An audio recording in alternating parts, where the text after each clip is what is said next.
school teacher, and I still spend a lot of time in schools developing teachers. We're over training. We don't do training anymore, as my teachers tell me.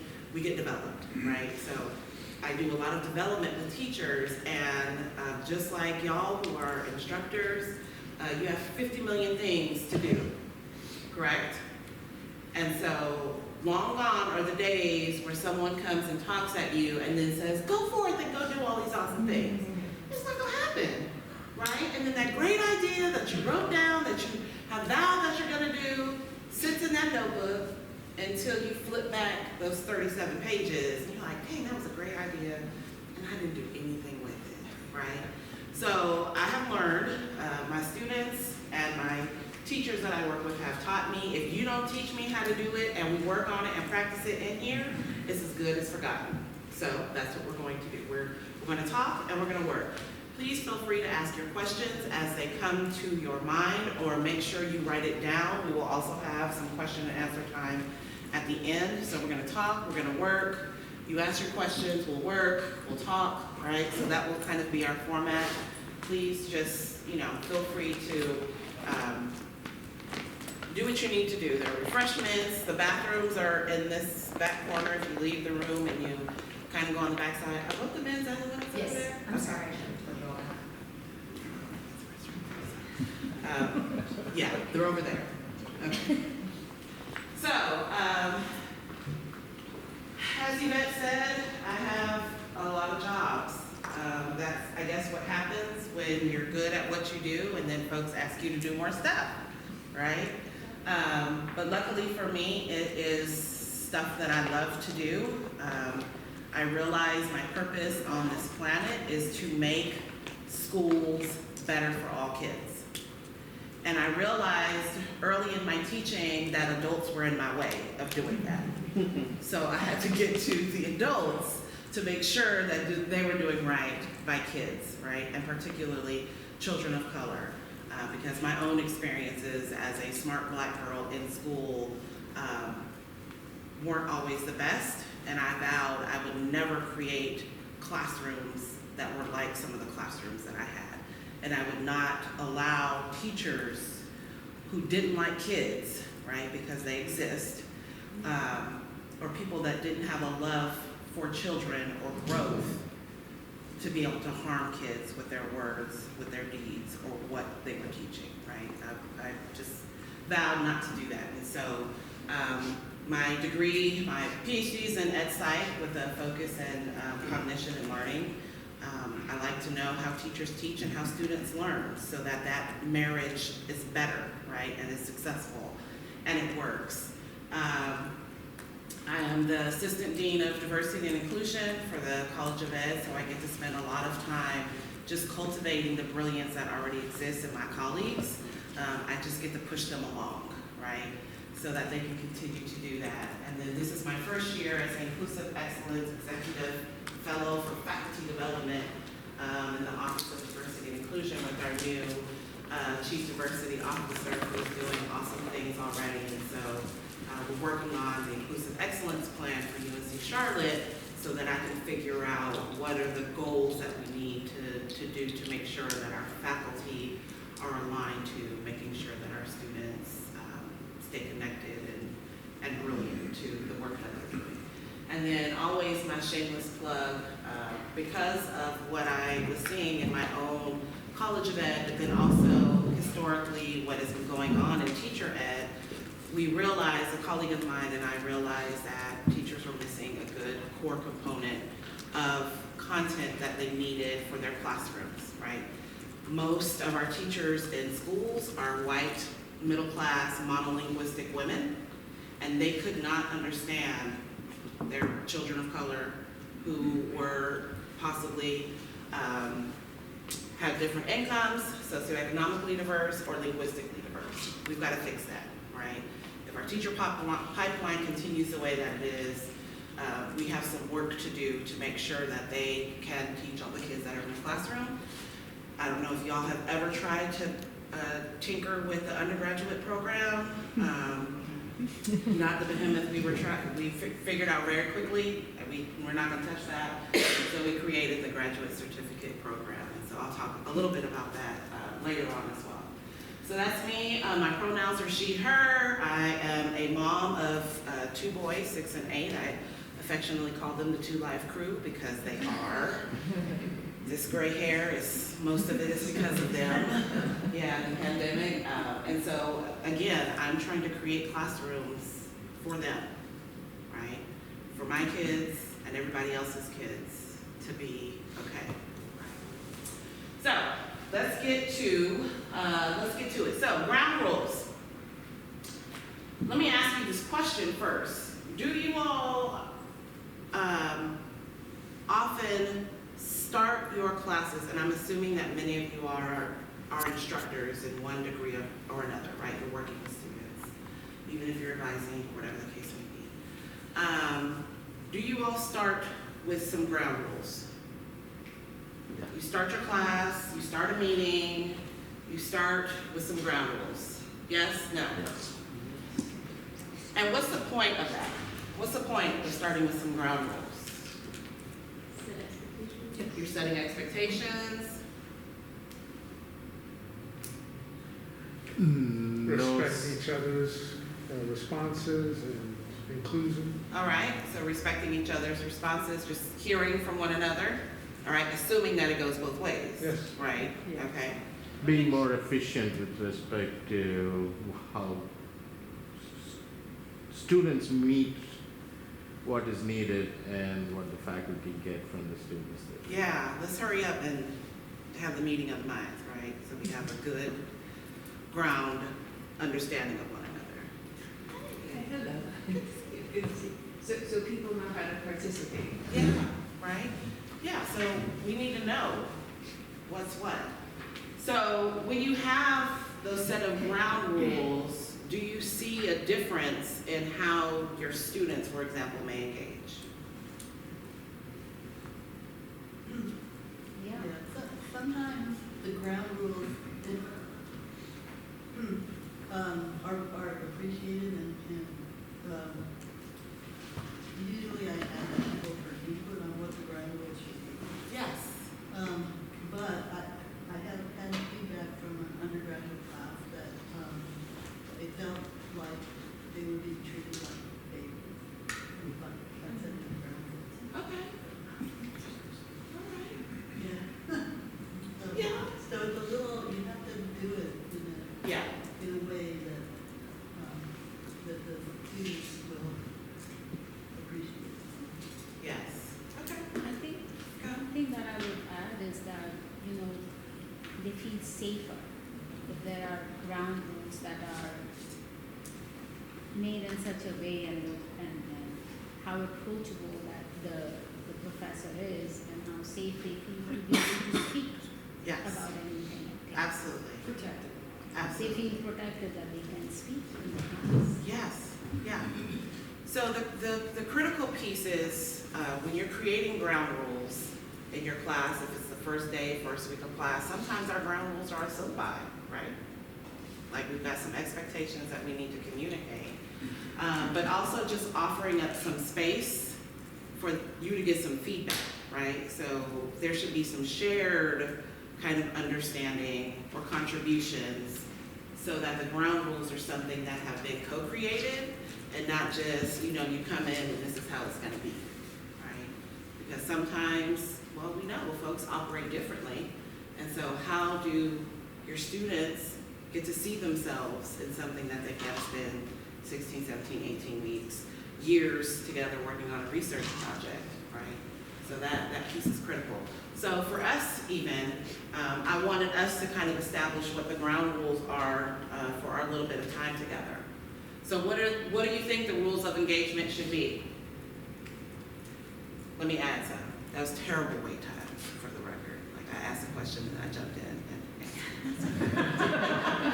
Grace given, grace received, right? So you're gonna ask questions, right? You're gonna contribute, be present in this conversation because it is a conversation. right? And you're gonna work. So those are kind of the three that I've already kind of shared implicitly, but now very much explicitly. And you were going to say? So being respectful, someone had brought that up, and Yeah. I think that's kind of understood, but it's always important to say. Yes. An expectation that we will respect you, you'll be respectful to us, I mean, to go Yes. both ways. Yeah. So again, as an elementary teacher, and especially the world that we're living in right now, I would even add to that respect. You need to define that, what that means, right? Mhm. Because respect to me Mhm. could be very different than what respect to you means. Mhm. And so having that conversation can make a world of difference. Because I have seen that go all the way wrong, right? Yes. And then I've seen it work magically. Yes. So what does respect mean? What does it look like? How does it sound? How does it feel? Will be critical, especially when we're having conversations around race and diversity and equity in the world that we live in right now, right? All the polarizing things going on. What else should be a ground rule?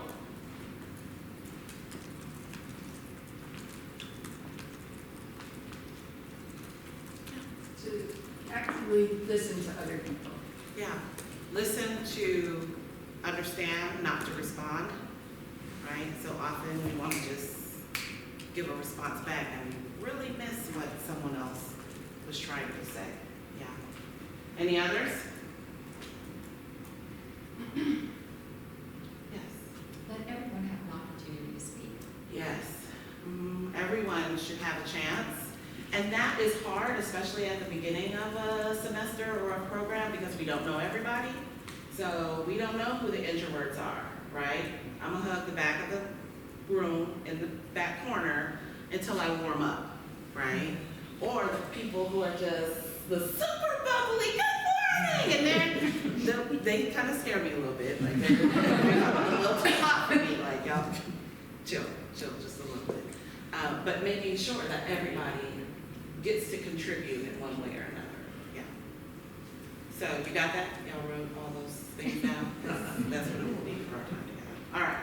So I want to make a couple of basic assumptions as well, and we just don't have enough time to get into the depth that I would love to get into. So I want to just make a couple of basic assumptions. It's amazing to me when I talk to my colleagues at other institutions, and then even some of my colleagues here, we get caught up in our day-to-day so often that we kind of forget about why we're here, right? Our whole point for being here is students. Like, we are in institutions of higher education, we're here for the young people, right? And I know all of the politics and all of the hierarchies and all the other things, the people we have to report to and all of that, we still have to come back to and remind ourselves that we are here for students. They're not all the same, they don't look the same, they're not the same age, they're not from the same places, they have different backgrounds. We're here for students. And if they decide to leave, right, if all the students across the country just said, nope, we're not doing college, what are we gonna do? We will have a job. Not at an institution of higher ed. Because they will just kind of implode. Everybody keeps talking about this cliff that's coming and, you know, all the things. So we need to really remind ourselves that we are here for students, even when they get on our nerves, even when they submit that assignment late, right? Even when they're trying to drop or add a class after the deadline, right? But we are here, we're here for students. And even for me, I have to remind myself of that. We also need to be aware of our own personal biases, right? We were all raised in different ways. We have different expectations. We have different definitions for respect. And when someone's behavior doesn't meet our expectation, we're so quick to judge. Well, why didn't they? They just could have. They should have. As opposed to, well, wait a minute, let me put myself in their shoes for a moment. Let me just slow down a bit and ask myself a couple questions, right? And then we can kind of get to a better sense of understanding of one another. But that means that we have to be reflective enough to stop ourselves and think about, where's my bias showing up right now? Because it's always there, and we all have biases. And so we have to stop and pause every now and again and say, wait a minute, where's it showing up? Then let me reflect on this interaction that I just had with a student or with a colleague or whomever. Where's my bias showing up in this? Let me be a little more empathetic. Let me put myself in their shoes. I would love to have, given a little more foundation about the racism that exists in our country and how it impacts so many of the systems that exist. But Yvette said I have until 11 o'clock, and she is not one person that I want to piss off. So that's another conversation for another day. So, Okay. all right. So when we think about inclusive excellence, these last few years in our country, we have seen language and terms get thrown around and kind of weaponized, and just, we've seen it all, right? From critical race theory to even anti-racism, like it's been all over the place, and I'm not exactly sure how it happened, but a lot of institutions of higher ed have just come down to landing on inclusive excellence. I like it. It's okay. It works.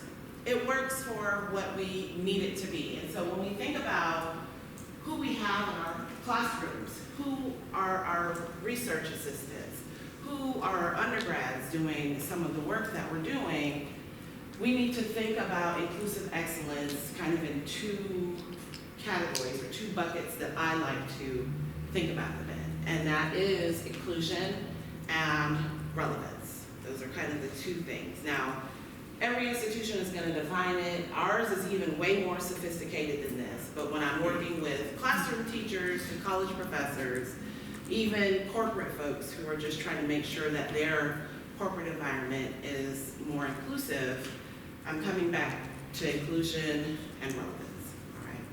And so when we think about who is operating in the space of inclusive excellence, or who's who are the people that are trying to make sure that our spaces, our workspaces are inclusive, we need to think about it kind of in this, this realm. I like to use, we need to reflect on our personnel, our policies, our practices, our day-to-day practices, our pedagogy, and our curriculum, right?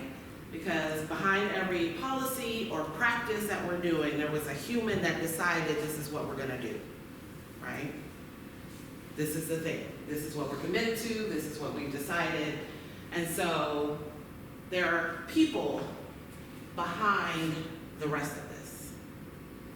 That means it's us, right? It's you and I in our workspaces that are deciding what's going on, okay? So let's spend a little bit of time kind of unpacking what this all means. And so when I'm thinking about being inclusive, right, and looking at what is going on, who we're bringing in, who we're recruiting, who we are trying to attract, who we're retaining, I want you all to really just focus and think about multiple perspectives. There are multiple perspectives and varied ranges, varied experiences with the students that we're bringing in, that we're working with, that we're teaching, right? They all have their own perspective. And they all have a place in what we're doing, what we're teaching, okay? Because when we acknowledge that there are multiple perspectives, that means that we can give those multiple perspectives back to them in our instruction. Who are the visual type learners? Y'all gotta have like slides. Like if I just stood up here and talked with y'all, you would be all over the place, right? Visual folks, where are the auditory types of folks? Like you gotta hear it, you want the story that's connected to it, right? You want all those other parts and pieces. Where are my doodlers? Right, you're listening and you've got a whole elaborate piece of artwork by the time our time is up, right? So all of those things make a difference. And your students are doing it as well. right? The students who tap, the students who just cannot keep their behind in a seat. Maybe it's just in the College of Ed, there's always one student who's just in the back of the room and they just gotta move, they cannot sit. They'll sit for 5 minutes and they're up again. Then they're gone to the bathroom, then they're back, and then they're moving around like they just gotta move. Yeah. And they're still learning, like they do well on everything else, so I don't knock it. Keep moving, if that's what's gonna help you, just stay on task. But all of those things matter when we're thinking about what they're learning and how they're constructing knowledge, because that's our purpose, right? Our job as students, right, to make sure that they have a successful academic experience. And then the other part of that is to teach them stuff, so then they can go do something with it, right? So we have to make sure that we're able to help them construct that knowledge. So we have to think about how we're supporting our students. What do we know in our own kind of knowledge base about our topics, but then also just making sure that our students are represented in every step of the process, everything that we're doing in our day-to-day work, right? So think about access. And again, this is where our bias shows up. It never fails. Some students become the star students, and then some just kind of ride under the radar. Some students get selected to be the thing, and then some students don't. Some students get the extra forwarded emails of these events and opportunities that are happening, and then some aren't. Why do we do that? Why not just send it out to everybody? Right? Like, we are kind of creating some of those barriers, and we're restricting the access of opportunity for everybody, right? So we gotta think about ways that we can provide a little more access. How often are you all surveying your students?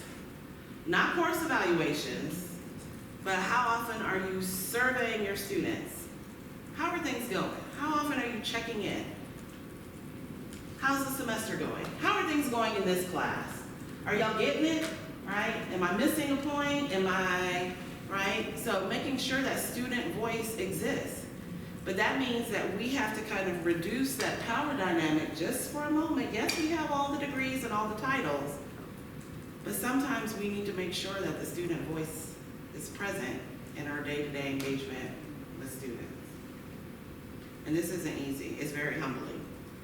I don't know if y'all have ever done it, but really ask your students what's up, because they're going to tell you. And then you got to do something with it. So it's a nice large slice of humble pie that you have to eat when you ask them that question, and then we have to have a conversation after I've collected all that data and I read it, and that next class session, I give them back. So this is what I heard, this is what I see. Is this accurate? Is this right? Okay, so help me fix it. Right? And then they give it to you. Straight up, no chaser. And it's humbling. But I will say, by the end of the semester, they have learned so much more. It's been such a better experience for them. That student voice and the ways in which we approach to get it is hard work, but it's very much worth it.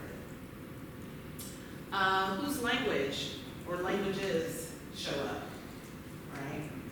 We have lots of students whose first language is not English. And how do their languages show up? Are we giving them opportunities to see themselves or hear their language, right? It could be supplemental materials. It doesn't have to be the primary document, but we have to think about language. And especially, I'm using spoken language right now, but even the ways in which we communicate make a difference. We think about our classroom climate, right? What's the vibe, as they say? What's the vibe we're trying to create in this space? And you have to be very intentional about creating that space. And I hope I model to you all today to ask your questions, to stop and reflect, right? Like to really think about the ways in which this is an opportunity for you to develop and not just me talking at you for 30 minutes. point is for us to talk and engage, right? So let me stop here and let you reflect on what you see here and what is one thing that you might need to shift or change in what you do with your students, in your class, in your research team. Do you see something that you can tweak?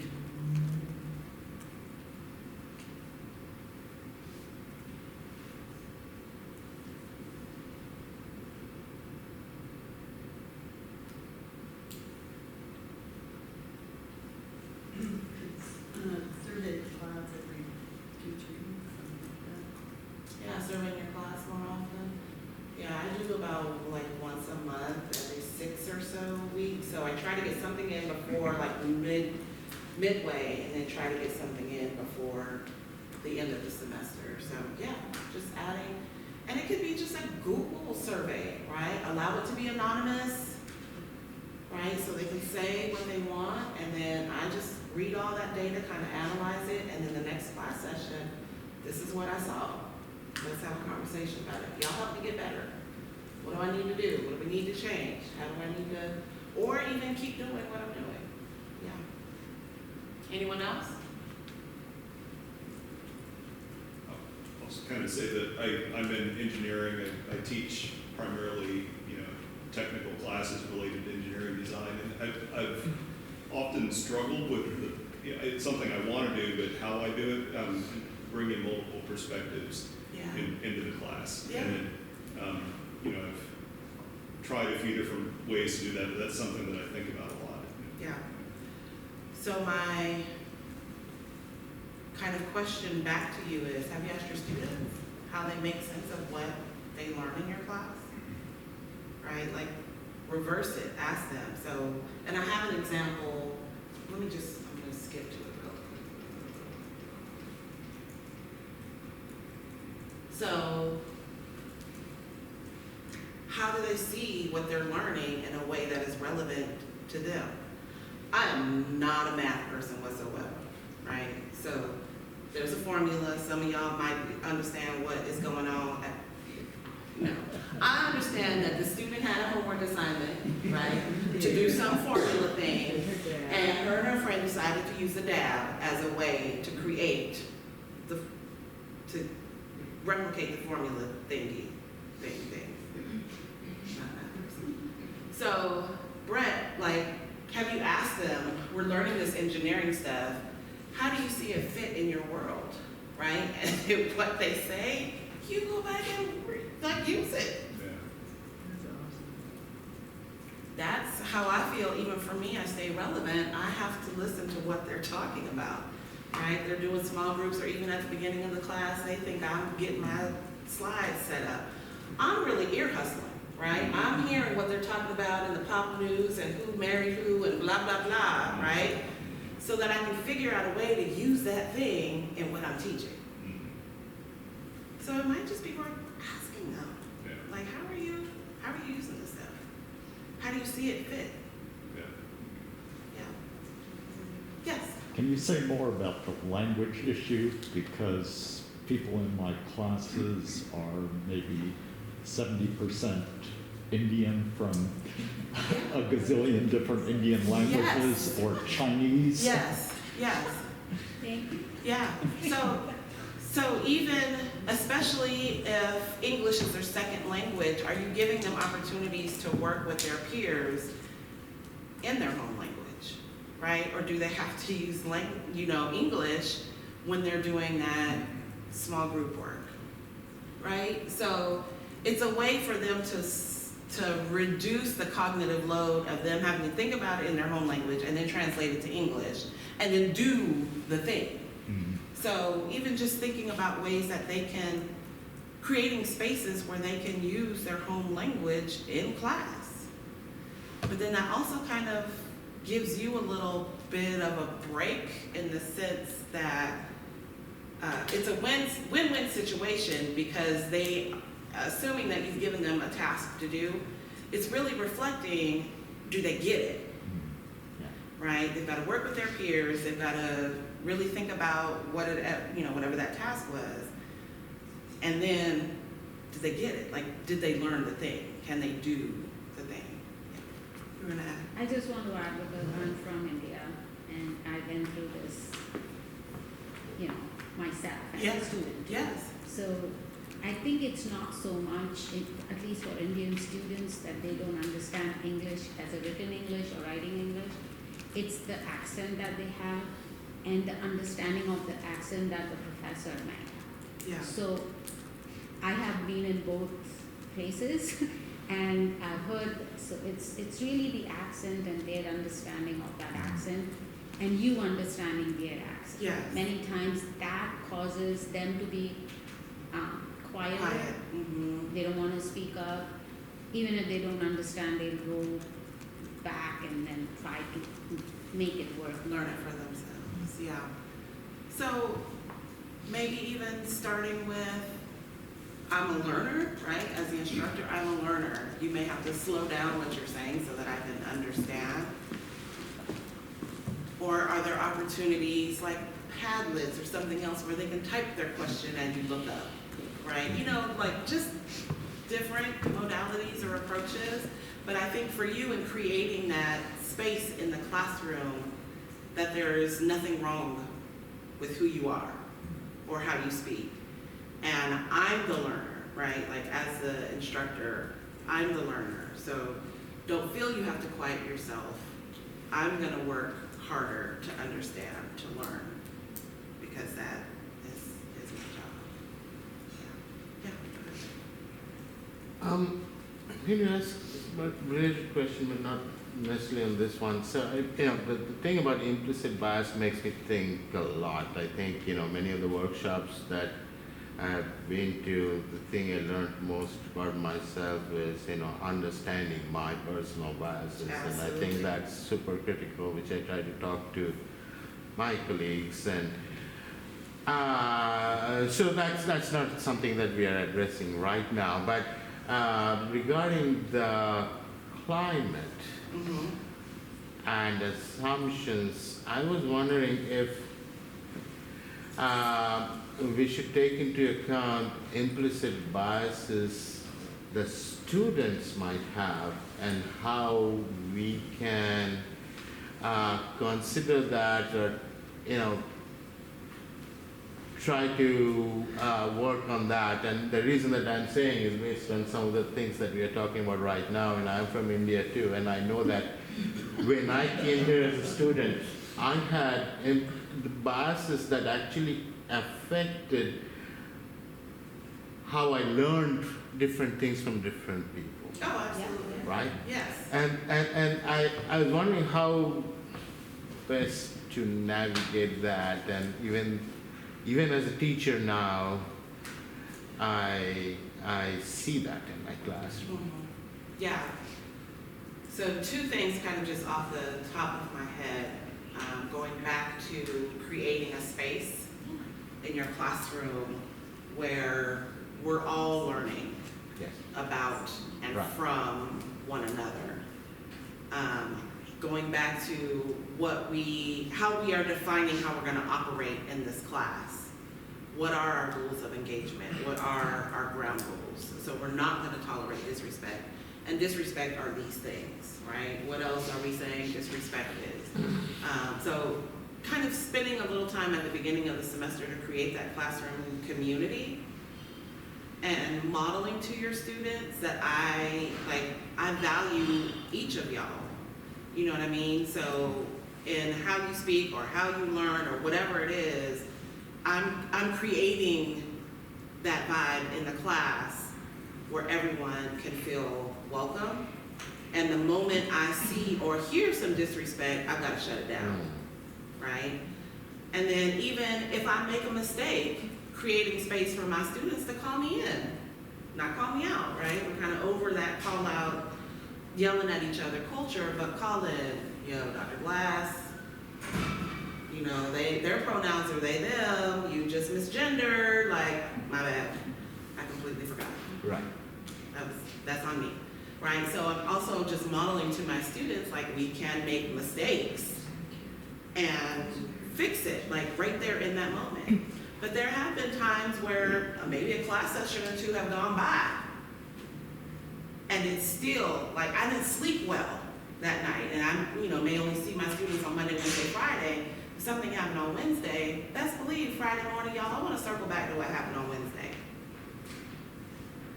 Something happened, it didn't make me feel good. I want to have a quick conversation before we move on to X, Y, and Z. Right? So still kind of modeling and creating that space where everybody feels welcome. Now it's very, very surface level, right? But that's still part of that foundation. You got to till some of that soil in your class at the beginning of the semester to create, right? Create opportunities for growth, both for you as a student or for you as an instructor, but also for your students. Was that helpful? Yes. Okay. Yeah, and I'm sure, there's far more realities when we think about lots of different cultures and caste systems and, who has the social capital because they speak, this language and skin tone, and it's all the things, right? It's absolutely all the things. But it still is just starting, you gotta start with something in your class to then be able to continue to kind of cultivate your class. I wanted to follow up on Matt's question about, allowing people to work in their own language and so forth. What about the only? If there's a critical mass of people who fit into various categories, sure, you can group them together, but what about the only one who's like them, whatever them is? So it could be either you working with them, or you place, or you ask them, where do you want to work? Can y'all split your time in home language and English if that student, speaks English? Or if they're from, multiples, let's all just speak English so that we have some common level of, like, we can all communicate with one another as opposed to isolating one. Right, because everybody still needs to feel included. We don't want to exclude anyone for the sake of including, and then we miss one, then it defeats the whole purpose. But not just language minorities. So Yeah. especially in STEM classes, you might be the only Yes. black person or the only black Yes. woman or the only woman or the only, Yeah. and that's harder to navigate. Or it's not always done well. Yeah, agreed, agreed. Lisa, do you want to jump in? Yeah, well, just to kind of add another twist to this with the research that I've been doing, many of the doctoral students, particularly those who are African American, domestic African American, talk about the fact that many of the labs may have that critical mass of students who are from country X, and they do speak in their own language, and they're the ones who don't fit in. Yeah. So they're the native English speakers in the U.S. college classroom, and they are feeling excluded because their professor speaks this language. The students in that lab speak that language, and they're like, I don't know what they're even talking about, but somehow I'm supposed to excel at the same level, right, with the same sense of competency and comfort as these other students. Yeah. And so I think there's a lot of ways in which, whether it's language or culture or whatever, show up. And when we think about AGEP, with AGEP being focused on domestic students who are systemically underrepresented through no fault of their own in these programs, and these are some of the barriers that they are confronted, right? And so I think that, another thing that my research talked about is that there was a lot of emphasis on really trying to create inclusive spaces, if you will, or a heightened sense of awareness that there was a need to do this for international students coming in, but not necessarily for the domestic students who are black and brown primarily. Yeah. In those spaces. And so I think there's like a lot of need for nuanced understanding Yes. of what you're talking about. Absolutely, absolutely. And again, I think in my own mind, it shows up there, but not articulated. So yeah, thank you, Lisa, for bringing that back around too. And so when we think again about our classroom as the space that we're trying to cultivate, it is that space of inclusion. And again, thinking about putting yourselves in the shoes of your students, but then also just asking your students, what do you need? How can I help you? Right? Because our goal is to help them to be successful. How many times, and also how many ways can we ask them what they need, and then we need to get that for them. Right? Don't just ask them and then it's radio silence, right? But ask them what they need and then work to get that for them. Yeah. So when we think also about relevant, this is one often that my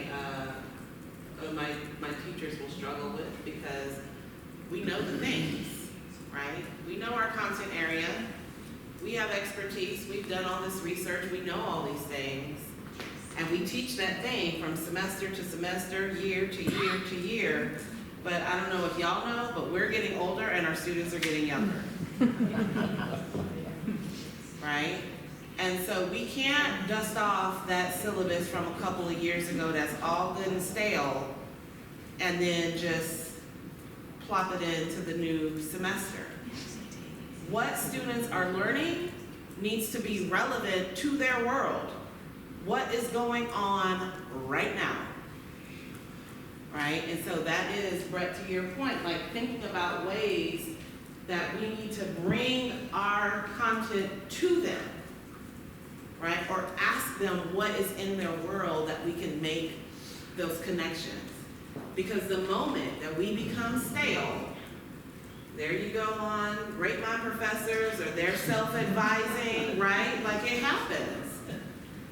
So the only way that we can prevent that is that we have to stay connected to students and what is going on in their world. We have to watch the news, and all of it, right? Because our students are so diverse in their thoughts and their, preferences and all the things. So we need to stay abreast of what is real and relevant in their world and bring our content and connect it to them, right? So, and it's our job as instructors to make those connections for them. But they have a stake in the game to be able to tell us what's going on in the world, right? All the new shoes that are out. All right, so let's think about the mathematics behind how in the world these shoes are $250, $300. Well, where are they getting produced? How much are the supplies and all the things, right? Like I'm not engineering, so I have to stick to my wheelhouse. But like we have to think about what are the things that they're paying attention to, right? They're looking at, well, I can barely afford to, pay my tuition and my rent and my car insurance, and so how are we bringing in the world into whatever it is that we're teaching? And the only way we can do that is we have to ask them. Like we have to have conversations with them about what's going on. Always try to connect to whatever is going on currently or contemporarily. Watching the news. What are the new pop culture trends, right? There's so much to learn on TikTok. It's not allowed. I just said that. TikTok. There's so much to learn on TikTok. It's not all just, cuff it challenge dances. That's, they're not just that. But our students are learning from TikTok. Are you on TikTok and are you watching what they're watching? And figure out ways to pull that in, right? They're not watching the 11 o'clock, 5 o'clock, 6 a.m. news. They're not doing that. So where are they getting their news from? And are you getting your news or watching the news from those same places to pull everything together? Yeah. So institutionally, I don't think we use TikTok. We can. We haven't. Some institutions have banned TikTok Yes. on this network. We have not. Last night I was on TikTok because, and my 22-year-old who's now graduated sent me a text and said, "Get off my TikTok account, Mom." However, I think even if we're not contributors to it, students, even giving them the option of that modality Yes. for class projects. Oh, And absolutely. then, I mean, it's like LinkedIn for young people. I mean, that helps them learn and using a method that they love. And they already know. And they know. They already know it. So that whole learning curve of trying to learn this new tech is gone. Now, people above 40, that might not be the case for older students in a classroom. Yeah, yeah. And again, just asking them. So if they're not on TikTok, what you watching? Right? What's the new thing on Netflix that y'all are, whatever it is. There are ways to bridge what is going on in their world to the curriculum, to the content that you're teaching. For everything. You gotta get creative, but it's possible. And you'd be amazed at how students appreciate how you have kind of condensed or shrunk their world and the content to the same thing, right? To the same thing. I always use one of my colleagues in my department as an example. He's in math, and he's, teaching our candidates how to use formulas so that they can then go teach their students. And, he was using regular word problems, the temperature is this and blah, blah, blah. He was like, my students could care less about this. And so he started using racial disparity data from the city of Charlotte. And they just lit up, and they dug in, and they wanted to keep going. They were upset that class was over because it was something they were interested in. No problems, right? So we have to think about ways to figure out what our students are interested in and use that in what we're teaching. All right, so I want to stop right here and challenge you. I'm going to give you a minute or so. I want to challenge you now. Think about if you're teaching your students, looking at your syllabus, where is one place that you want to figure out a way to bring your curriculum and your students' world together? Like, is there a topic, right, or a lecture that you have, a chapter in your book, whatever it is, where you can bring those two together? And then for your lunch homework, I want you to think about, so how are you going to ask your students, or how are you going to inquire, what y'all doing, right? Like, what are y'all watching? What are you listening to? Whatever, right? Because you need their data and your content to figure out how you're going to merge the two. So quickly, I want you to write. Don't let it sit in your head, because as soon as you walk out the door, it's gone. Right? Thanks to the pandemic, our memories are a lot worse than they were pre-pandemic. I want you to sit and think about what is one place, right? If you're an instructor, where is one place that you can think about where you want to merge real world contemporary context and your curriculum? If you're advising or recruiting, right, whatever it is that you do in your field, in your job. Where's one place that you can merge your curriculum and a contemporary context, current topic together? And then over lunch, I want y'all to brainstorm, like generate a list of what are some ways that we can get that information from our students. What are y'all watching? What are you, right? What are the, streaming services? What are y'all watching on TV? What technology are you using? What's a way that you can gather that information from your students? Is it a survey? You can have a conversation with them. How are you going to get that information from them so you can merge the two together?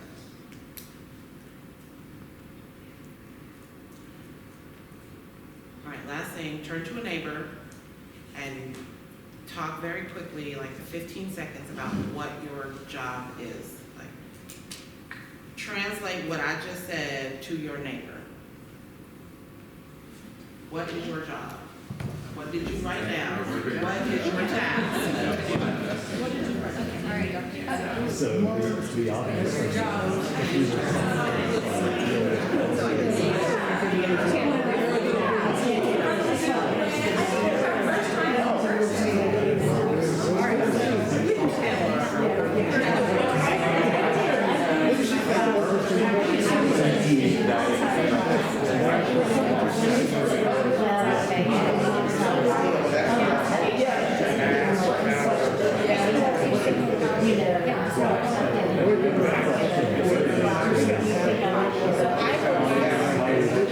Alright, so, what's your task?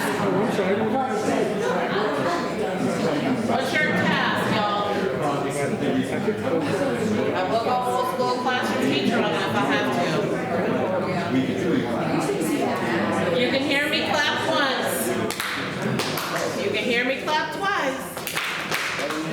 You can hear me clap 3 times. I told you I will go classroom teacher on that. I have no problems with that. No problems with that. What's your task? You talked, so I know you were talking about that. So what's your task? To finish what we were talking about. To engage with our students and take their temperature so we know what they're actually interested in, and we can merge some of that into our teaching so we can meet them where they are and make it more relevant to their everyday lives. Absolutely. And then you have to think about where's one place in your curriculum, your syllabus, your whatever, where you can tap that in too, right? And let me also give you a cautionary tale. Don't try to gut and revamp your whole syllabus, right? In like one semester, don't do that. Pick one topic, just one for now. Try it. If it works, do it again. If it doesn't work, you need to try it again until it does work. And then just time over time, you continue to revamp your syllabus to the point where there's that relevance there, as opposed to, over Christmas break, over the winter break, I'm gonna just gut my whole, over the summer, I'm gonna gut my, it won't happen. Don't do it. Just a week or two, try that, and then you just consistently build. All right. Okay. Give them an extra focus too. Yes. Also, when you're thinking about this, consider the fact that we are trying to also provide professional development to graduate students, and how might this fit into that piece of what we do?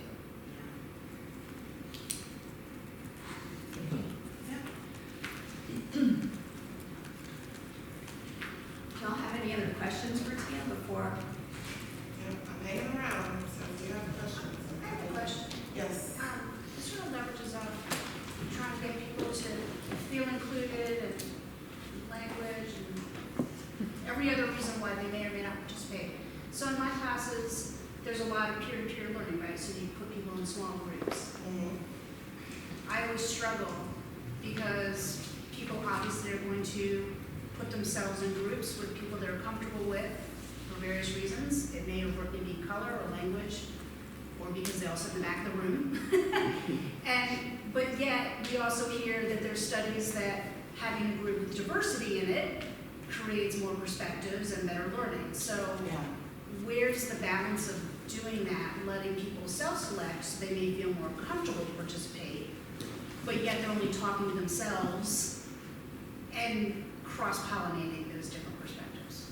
So from a pedagogical perspective, assuming that you're doing small group type of work throughout the semester, have different types of small group work, right? So I may pre-select for this one, and then on another one, you get to self-select. On another one, it's based on topic or interest, right? So, or I may just randomize, right? There are lots of wonderful apps where you can literally just push a button and it randomizes groups. So have different opportunities for them to work with one another. And then give them the rationale.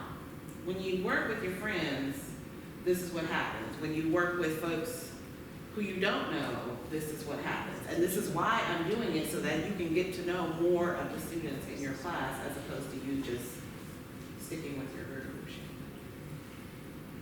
Is it best to let people self-select at the beginning to kind of draw them in? No. I like to randomize early so that they can break the comfort zone, and then they will always end up coming back to home base. So the way I've done it, Christine, the way I've done it is, put like chits, 1, 2, 3, 4, Yeah. and they select from there. Yeah. So it's just completely random who they get. Yeah. They all grumble though, so. Yeah, but I always.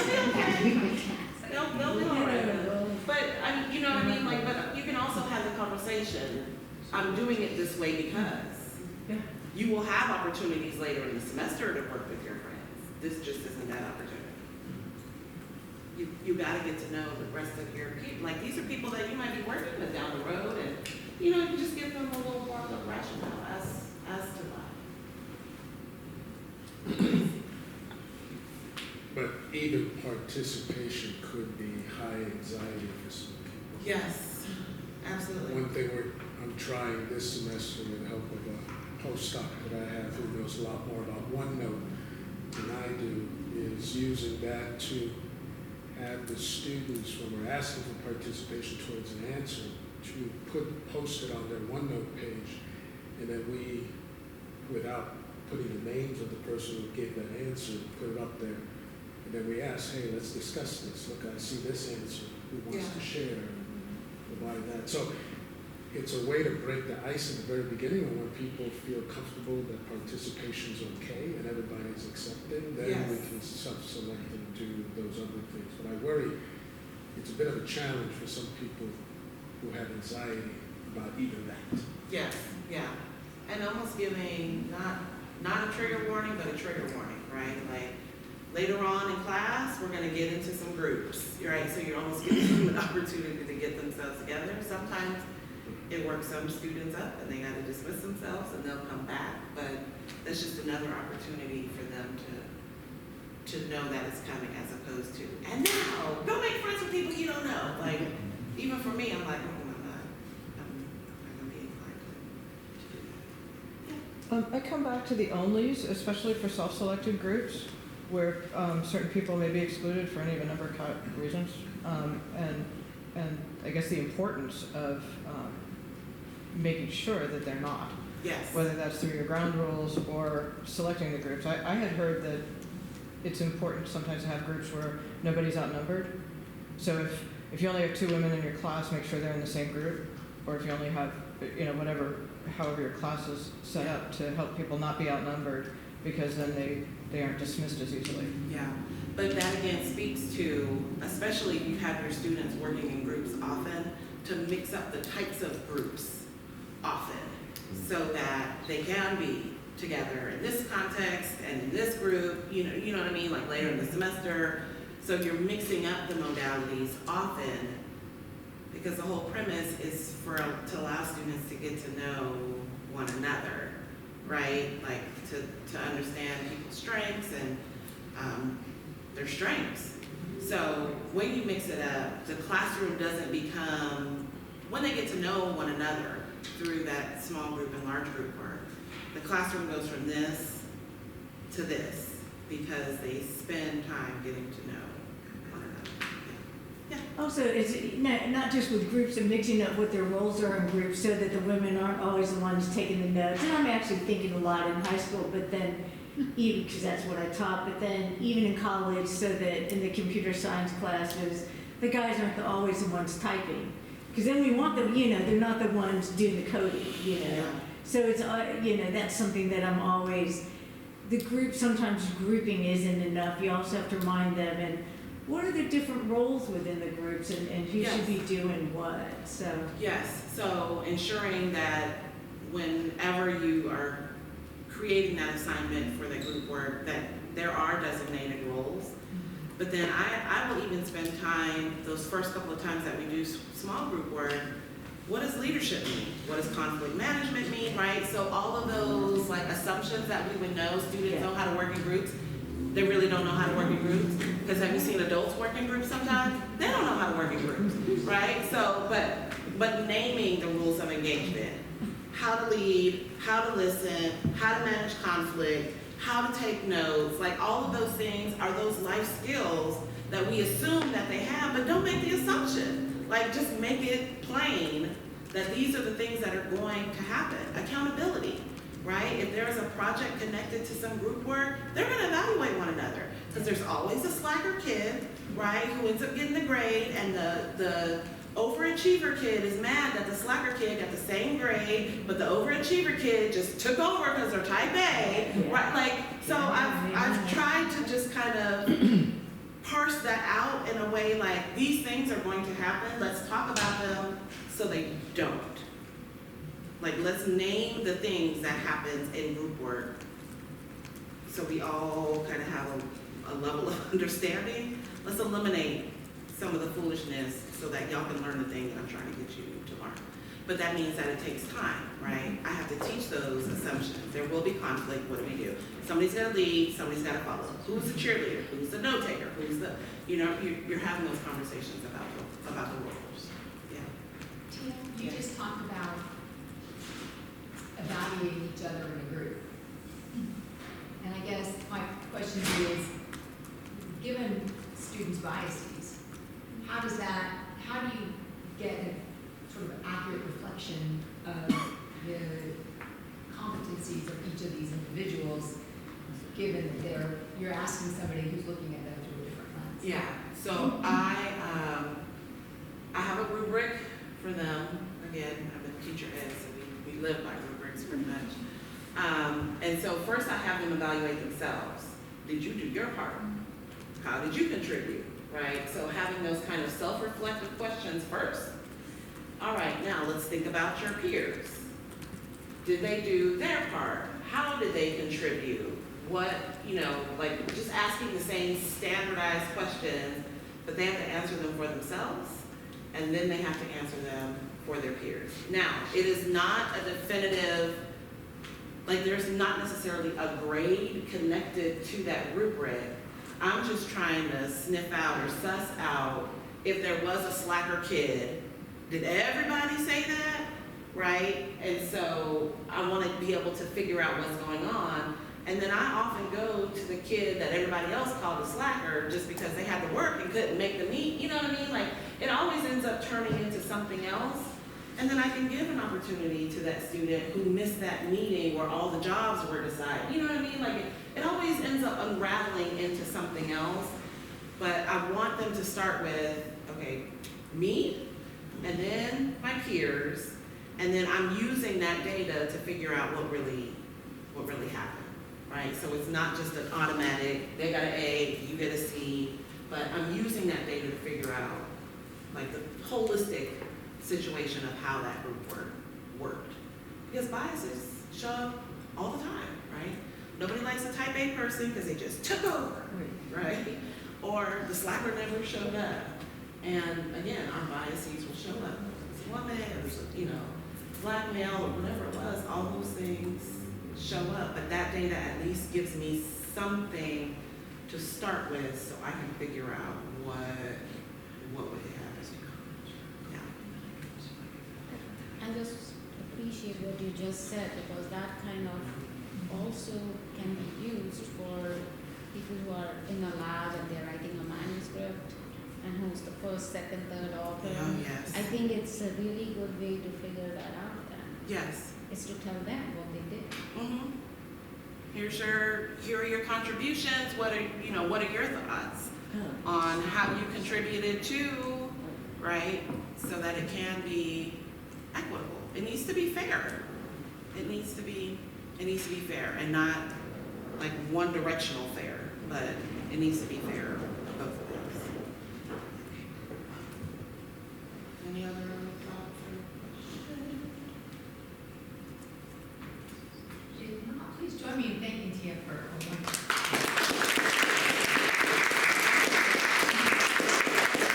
Don't forget your homework. So we have a break and then lunch. Lunch, I believe, is in the back room. It's come out this door, go straight across the hall.